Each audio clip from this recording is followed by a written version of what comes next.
Tonight we're going to do something a little bit different. John Morris, please come to the stage.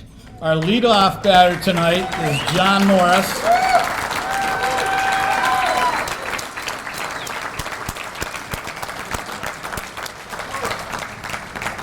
We have a good-looking class tonight. If he wasn't doing what he's doing, he could probably be in pictures in California.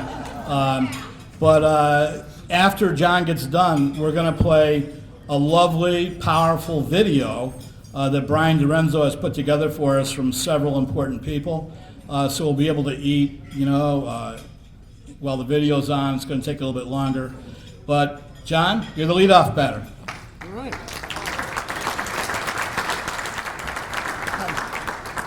So it has been approximately 30 years since I last played in a Major League Baseball game.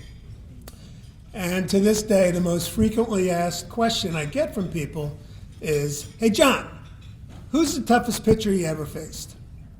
Well, I got to admit to you, when you hit 240 year after year after year, that a lot of pitchers would qualify for that answer.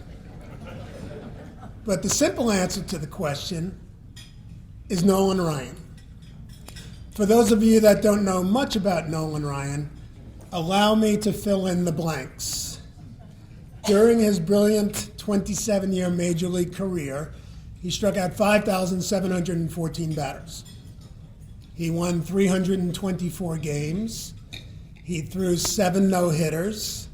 His fastball was routinely clocked in excess of 100 miles an hour. And he is universally regarded as one of the most intimidating pitchers ever to set foot on a pitcher's mound. During my first 3 years playing for the St. Louis Cardinals in the mid-1980s, I had not had the opportunity to face Nolan Ryan. But I was hopeful when our Cardinals invaded the Astrodome in the September of 1988 that I would finally meet my match. It's Friday night, Game 1, towing the slab for the Astros, Nolan Ryan. And I checked the lineup card like I normally do, and once again, I'm relegated to bench duty. But I was hopeful that tonight I'd finally meet him.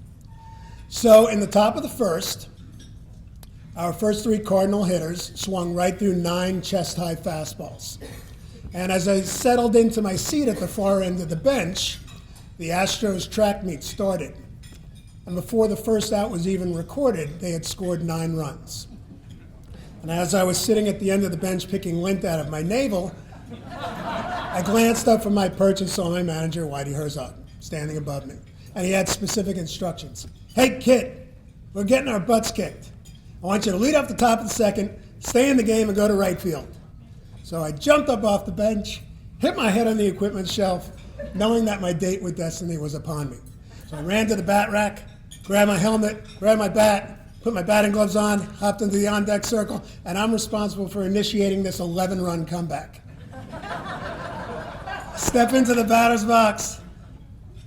Ryan delivers his first pitch right here, under my chin, about 101. Flipped me right off my feet. My feet are up there, my head's down there, and I get up, and as I'm dusting myself off, the cartoon bubble above my head is saying, can we please get this over with?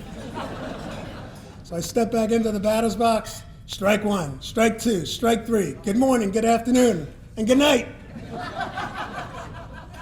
He threw the last pitch so hard, I didn't even see it. And as I turned to the third base dugout and considered the long walk of shame back, I turned to the umpire, Bruce Fleming, and I said, Bruce, how can you call that last pitch a strike? I didn't even see it. Bruce took his mask off and had 2 very simple things to say to me. He said, John, I didn't see it either. But it sure did sound good. I'll try to make this sound good. I want to congratulate all the inductees. It was a pleasure meeting many of you last night at the recovery bar and your families, so congratulations to all of you. I want to thank the New York State Hall of Fame committee, especially Rennie, and especially Tom Tunison. Thank you for this nomination and this induction. It means the world to me and my family. I want to thank my family, especially my wife, Marilena. She's my best friend. I love you to death, honey. Thank you for everything you do for us every day. I want to thank my two brothers, Rich and Andy. Where are they? Where's he hiding? He's got the camera. Look for the big camera. There he is. Thanks for being such great big brothers. I love you guys. My extended family, Alexander, Mike, Gabby, and Stephen for flying in from Colorado. Thank you for being here. My friends from Fairfield, Connecticut, and the surrounding areas of New Canaan, thank you for coming up on a busy weekend. I want to thank my friends from Long Island, my boyhood friends, George and the gang. Thanks for coming up, guys. And also my scouting buddies. We got the National League Central well represented. We got the Cincinnati Reds. My boss is here. Got the St. Louis Cardinals. We got the Chicago Cubs all representing us here today. So it's great to be well represented. Thanks, guys. Rennie had asked us to write a letter, a thank you letter to baseball a couple of weeks ago. And it's in the program that many of you have had a chance to look at. And I really didn't want to do it at first, and I reluctantly obeyed the marching orders. And I'm really glad that I got a chance to do it, because it really helped me connect with my feelings about the game and the experiences that I've had. So I deliberately did not mention the 5 organizations that I played for, and I want to acknowledge them today. I want to thank the Kansas City Royals for drafting me in 1982.